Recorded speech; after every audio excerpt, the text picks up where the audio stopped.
everyone. How are you? I think you will be fine. I am Neelam and I welcome to all of you to our study channel Kautilya Study Zone. देखिए, हम अपनी 6th class की geography की series थी वो हम finish कर चुके हैं। उसके रिगार्डिंग जो भी आपके डाउट्स है वो सभी आप जो है कमेंट सेक्शन में डाल सकते हैं और उसके लिए आपके लिए एक सेपरेट वीडियो जो है बना करके आपके सारे डाउट जो है वो क्लियर कर दिए जाएंगे। आज से हम अपनी 7th क्लास की जो है ज्योग्राफी की सीरीज स्टार्ट करने वाले हैं। तो आइए हम अपना फर्स्ट चैप्टर स्टार्ट करते हैं। तो हमारा फर्स्ट चैप्टर है एनवायरनमेंट के बारे में। इस लेसन के अंदर जो भी हम पढ़ने वाले हैं वो उससे ज़्यादा हम जो है अपनी 6th क्लास के एनसीईआरटी में कवर कर चुके हैं। आइए हम थोड़ा सा फिर भी उनके ऊपर नज़र डालते हैं कि हमारा एनवायरनमेंट जो है वो है क्या, किन चीज़ों से मिलकर बना है और क्या क्या उनके कंपोनेंट है, उसके बारे में आज हम अपने लेसन के अंदर पढ़ेंगे।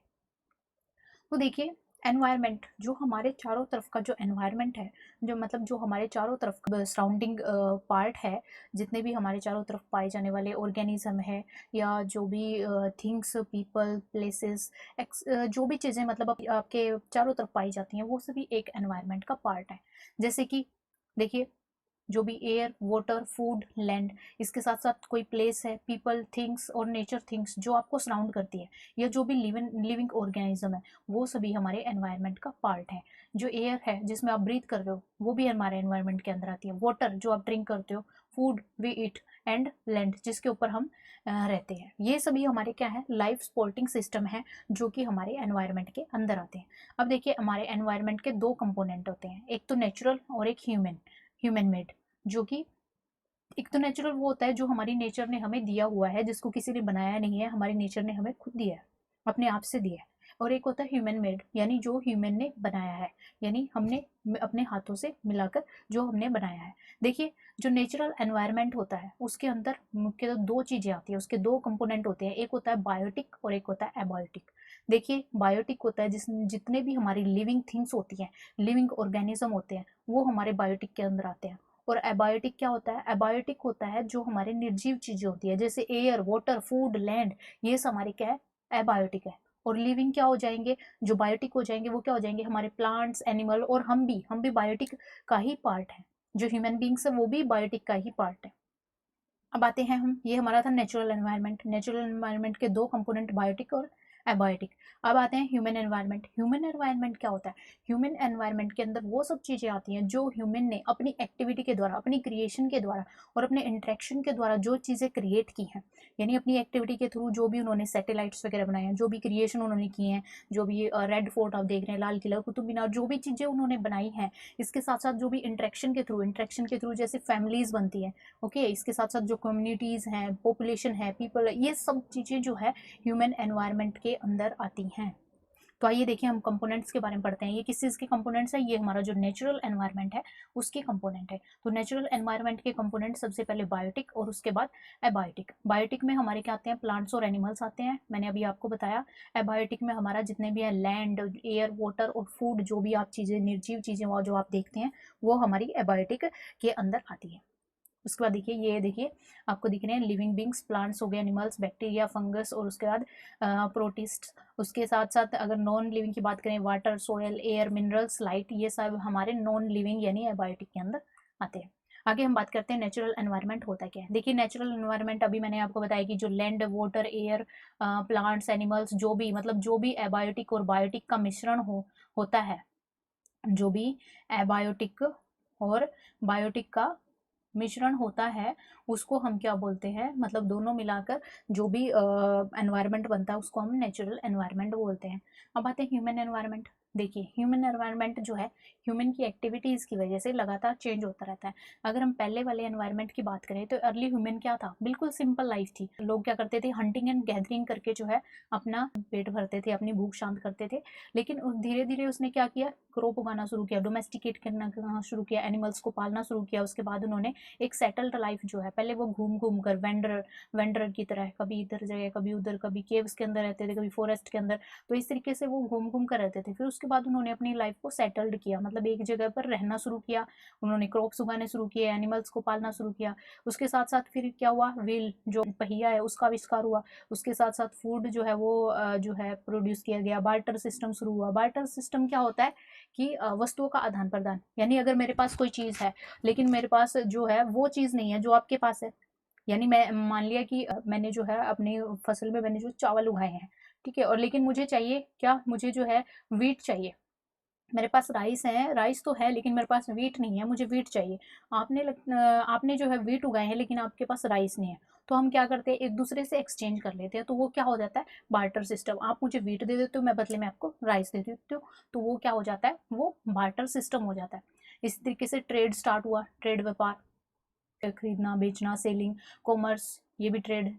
ओके, वो डेवलप हुआ। उसके बाद इंडस्ट्रियल रिवॉल्यूशन हुआ, मतलब इंडस्ट्रीज एस्टेब्लिश हुई, मशीनें वगैरह आई, उनकी वजह से लार्ज स्केल पर प्रोडक्शन होने लगा। उसके बाद ट्रांसपोर्टेशन, ट्रांसपोर्टेशन मतलब जो भी हमारे वाहन हैं जिनको आप देखते हैं, रोडवेज, रेलवेज, एरोप्लेन, रेल्स और बसेस वगैरह, कार वगैरह, ये हमारा ट्रांसपोर्टेशन है। ये जो है पहिए के आविष्कार की वजह से ये काफ़ी फास्ट हो गया।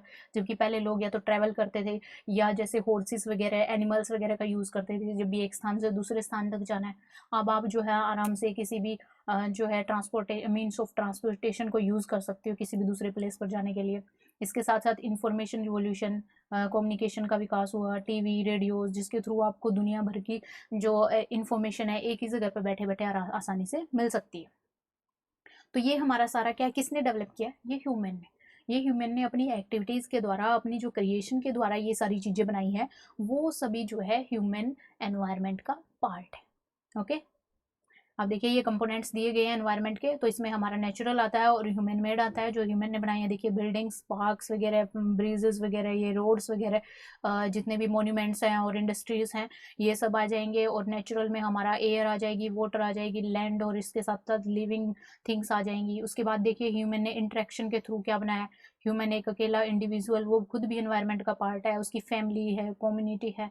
इस तरीके से जो भी पिलग्रिमेज है, जो दूसरी चीज़ें जो आपको आपको ये साथ में दिखाई दे रही हैं, ये सब कुछ पॉलिटिकल सेटलमेंट्स, इकोनमी, ये सब कुछ जो है एंटरटेनमेंट इकोनमी, ये सारे के सारे जो है ये हमारे ह्यूमन ने ही जो है क्रिएट किया है।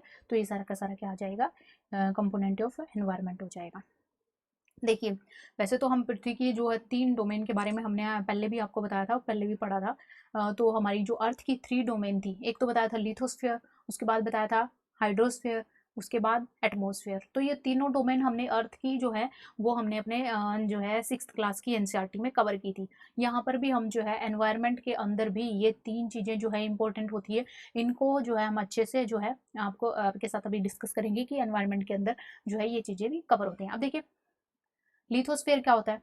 देखिए, भूमि का वो पार्ट, जो हमारी अर्थ होती है, अर्थ का वो पार्ट जिसके अंदर रॉक्स वगैरह पाई जाती है और सोयल पाई जाती है, मतलब ऊपर वाली जो परत होती है अर्थ की, जिसके अंदर रॉक्स और सोयल पाई जाती है, मिट्टी पाई जाती है, चट्टाने पाई जाती है। तो देखिए ये जो है रॉक्स और मिनरल्स, और इसके साथ साथ सोयल, सोयल की एक पतली सी लेयर वाली जो लेयर वाला जो पार्ट होता है अर्थ का, उसको बोलते हैं हम, सॉलिड क्रस्ट जो होता है उसको लिथोस्फेयर बोलते हैं। ये इरेगुलर सरफेस होता है, मतलब कहीं पर आपको माउंटेन दिखाई देंगे, कहीं प्लेट्यूज दिखाई देंगे, कहीं प्लेन्स दिखाई देंगे, तो ये इरेगुलर होता है। देखिए माउंटेन्स होते हैं, प्लेट्यूज होते हैं, प्लेन्स होते हैं, वैलीज होती हैं। इनसे हमें क्या मिलते हैं, फॉरेस्ट।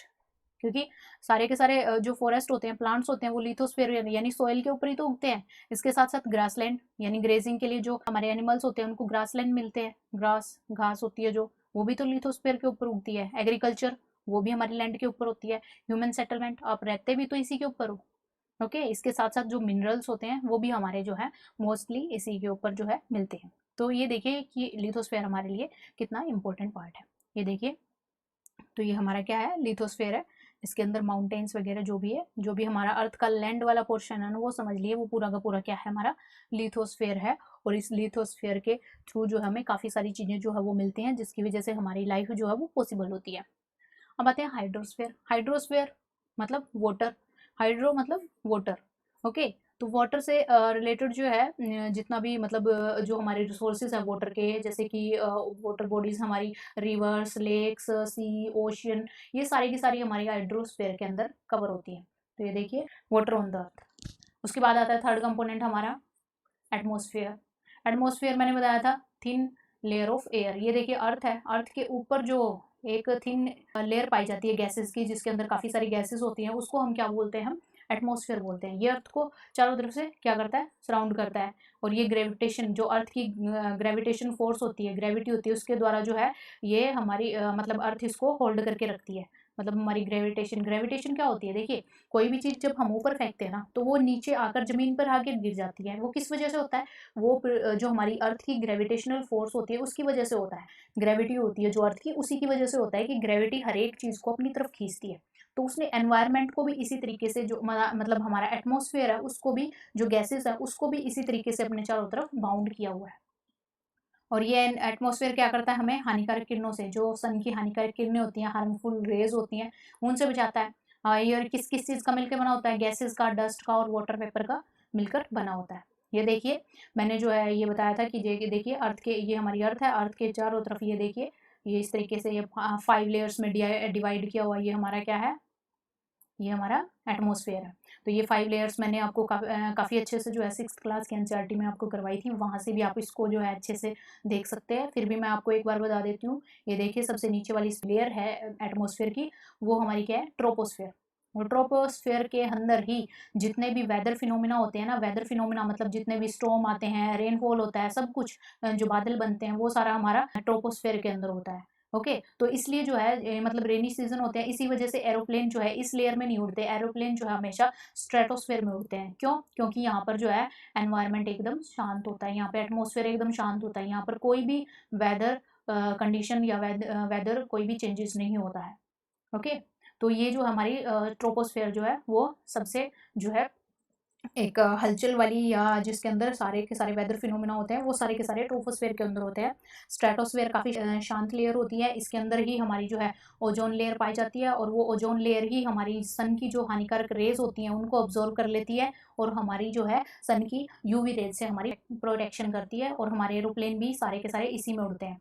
उसके बाद जो मीजोस्फेयर है, मीजोस्फेयर के अंदर जितने भी मेटेरॉइड्स होते हैं वो सारे के सारे इसी के अंदर जो है जल करके नष्ट हो जाते हैं। कुछ बड़े मेटेरॉइड्स होते हैं वो कुछ तो जल जाते हैं, लेकिन कुछ हिस्सा उनका जो अर्थ तक पहुंच जाता है और वहां पर जाके वो डिप्रेशन क्रिएट कर देते हैं। थर्मोस्फेयर, इसमें हमारी रेडियो वेव्स जो है वो ट्रैवल करती हैं, जिनकी वजह से हम कम्युनिकेशन कर पाते हैं। देखिए अगर आप किसी के साथ कम्युनिकेशन कर रहे हैं या टेलीफोन पर बात कर रहे हैं तो रेडियो वेव्स के थ्रू जो है वो क्या करता है, ट्रैवल करता है। तो ये रेडियो वेव्स होती हैं। ठीक है, उसके साथ साथ जितने भी सैटेलाइट्स वगैरह हम छोड़ते हैं, जो हमारी अर्थ के चारों तरफ घूमते हैं, जितने भी सैटेलाइट्स हम छोड़ते हैं और जो है जिसके द्वारा हम कॉन्टैक्ट एक दूसरे से एस्टेब्लिश कर पाते हैं, जिस जो भी सैटेलाइट के द्वारा हमें इन्फॉर्मेशन प्रोवाइड करवाई जाती है, जितना भी टीवी वगैरह हमारे चलते हैं वो सारे के सारे किसके द्वारा चलते हैं, वो हमारे इन सैटेलाइट्स के थ्रू जो है हमारे चलते हैं। तो वो सारे के सारे एक्सोस्फेयर में मिलते हैं। ओके, आई थिंक ये आपको क्लियर हो गया होगा। उसके बाद देखते हैं बायोस्फीयर। देखिए बायोस्फीयर मैंने आपको बताया था कि बायोस्फीयर जो है प्लांट्स और एनिमल्स जो होते हैं उनको उनके लिए एक लिविंग एनवायरनमेंट प्रोवाइड करता है, एक लिविंग वर्ल्ड जो है उनके लिए तैयार करता है। वो किस चीज़ से बना होता है, वो जो है हमारा लैंड लिथोस्फीयर, वाटर हाइड्रोस्फीयर और एयर यानी एटमॉस्फेयर, इन तीनों के इंटरेक्ट करने से, इन तीनों का जो इंटरेक्शन होता है उनकी वजह से एक लाइफ सपोर्टिंग सिस्टम, मतलब जो लाइफ को पॉसिबल बनाता है, ऐसा सिस्टम तैयार हो जाता है। और ऐसा सिस्टम तैयार होने की वजह से ये प्लांट्स और एनिमल्स के लिए एक लिविंग कंडीशन प्रदान करता है, एक लिविंग कंडीशन बनाता है कि आप जो है वहाँ पर अच्छे से लाई कर सकते हैं, लैंड का आप यूज़ कर सकते हैं, वाटर का यूज़ कर सकते हैं, एयर का यूज़ कर सकते हैं। तो उसको बायोस्फीयर बोलते हैं। ये देखिए मैंने जो है पहले भी ये जो है फिगर के थ्रू आपको बताया था कि जो अर्थ वाला पार्ट है वो लिथोस्फीयर, पानी वाला पार्ट है हाइड्रोस्फीयर, और उसके बाद एयर वाला जो पार्ट है वो एटमॉस्फेयर। और तीनों का जहाँ पर इंटरेक्शन हो रहा है वो तीनों के तीनों जो है एनिमल्स और प्लांट्स के लिए क्या कर रहे हैं, एनवायरनमेंट प्रदान कर रहे हैं, एनवायरनमेंट प्रोवाइड कर रहे हैं। किस चीज़ का प्रोवाइड कर रहे हैं, लिविंग के लिए, रहने के लिए, जीवित रहने के लिए, सर्वाइव करने के लिए। तो उसको बायोस्फीयर बोलते हैं। क्योंकि लिथोस्फीयर क्या देगा आपको, खाने के लिए भोजन देगा, रहने के लिए जगह देगा। वाटर भी रहने के लिए, ऐसे एनिमल्स को जो फिशेज होती हैं उनके रहने के लिए एक हैबिटेट का काम करता है, और पीने के लिए आपको वाटर देगा। एयर जो है आपको ऑक्सीजन देता है, प्लांट्स को नाइट्रोजन देता है, जो कि काफ़ी ज़्यादा जरूरी है। ओके, तो आई थिंक ये आपको क्लियर हो गया होगा बायोस्फीयर। अब हम इकोसिस्टम के बारे में बात करते हैं। इकोसिस्टम होता क्या है, देखिए जितने भी लिविंग ऑर्गेनिज्म होते हैं जो वो क्या करते हैं कि आपस में इंटरेक्ट करते हैं, उनका आपस में इंटरेक्शन होता है, आपस में उनका रिलेशन एस्टेब्लिश होते हैं, मतलब उनका आपस में रिलेशन होता है। किस चीज़ का, जैसे देखिए मान लिया एयर है, एयर आपको इफेक्ट करती है। देखिए अगर एयर जो है नहीं होगी तो ऑक्सीजन के बिना आप जो है लंबे टाइम तक जीवित नहीं रह पाएंगे। तो आपका इंटरेक्शन हो रहा है एयर के साथ। ऐसे ही वाटर है, तो वाटर भी इस तरीके से, अगर सन की रेस है तो सन की रेस भी आपके ऊपर इफेक्ट कर रही है। तो ये सारी चीज़ें जो आपकी सराउंडिंग में है, और आप भी जैसे आप किसी फैमिली में रहते हो तो फैमिली के मेंबर भी आपस में एक दूसरे से इंटरेक्ट करते हैं, वो भी आपस में एक दूसरे को अफेक्ट करते हैं। मतलब जो चीज़ें आपके चारों तरफ सराउंड में है, जब वो आपके साथ इंटरेक्ट कर रही है ना, वो सारा का सारा क्या बन जाता है, एक इकोसिस्टम बन जाता है। ये देखिए, interaction of all living being with each other. जब एक लिविंग बीइंग का एक दूसरे के साथ जब इंटरेक्शन होता है, एक दूसरे को अफेक्ट करते हैं, तो वो क्या बन जाता है, एक तरीके से इकोसिस्टम बन जाता है। देखिए, relation between the living organism as well as relation between the organism, चाहे वो मतलब जितनी भी जीवित चीजें, उनका जब आपस में इंटरेक्शन होता है उसको इकोसिस्टम बोलते हैं। ये देखिए, तो इसको क्या बोलते हैं हम, इकोसिस्टम। और ये देखिए किस तरीके से हो सकता है, एक मतलब एग्जाम्पल दिए हुए हैं। एक लार्ज रेन फॉरेस्ट होता है। देखिए, लार्ज रेन फॉरेस्ट है, मान लिया एक रेन फॉरेस्ट है, एवरग्रीन फॉरेस्ट है, उसमें काफ़ी सारे पेड़ पौधे हैं। देखिए, मान लिया काफ़ी सारे पेड़ पौधे हैं, अब देखिए काफ़ी ऊंची हाइट तक वो जाते हैं। जब वो ऊंची हाइट तक जाते हैं तो ज़मीन तक, नीचे तक क्या नहीं हो पाता, सन की लाइट जो पहुंच नहीं पाती। अब जब सन की लाइट नहीं पहुंच पाएगी तो आप देखिए कि वहां पर जो है छोटे मोटे पेड़ पौधे ज़्यादा नहीं उगेंगे। क्यों नहीं उगेंगे, क्योंकि उनको सन की लाइट नहीं मिलेगी। और अगर उग भी जाएंगे तो वो क्या करेंगे, वो सन की लाइट लेने के लिए बिल्कुल ऊंचाई तक पहुंचने की कोशिश करेंगे। तो इसलिए रेन फॉरेस्ट हमेशा जो है इतनी लंबी हाइट तक चले जाते हैं, क्योंकि वो जो है सन की लाइट लाइट जो है वो रिसीव करना चाहते हैं। क्योंकि आपको पता है कि जो पौधे होते हैं, अगर नहीं भी पता है तो मैं आपको बता दूं कि जो पौधे होते हैं वो जब अपना जो है खाना बनाते हैं, या जब भी उनके अंदर फोटोसिंथेसिस होता है, उस टाइम पर उनको सनलाइट की जरूरत होती है। अब सनलाइट की जरूरत होगी और उन तक सनलाइट नहीं पहुंच पाएगी, तो वो सनलाइट को लेने के लिए वो ज़्यादा ऊंचाई तक ग्रो करते हैं, कि ताकि वो जो है सन की लाइट उन तक पहुंच पाए।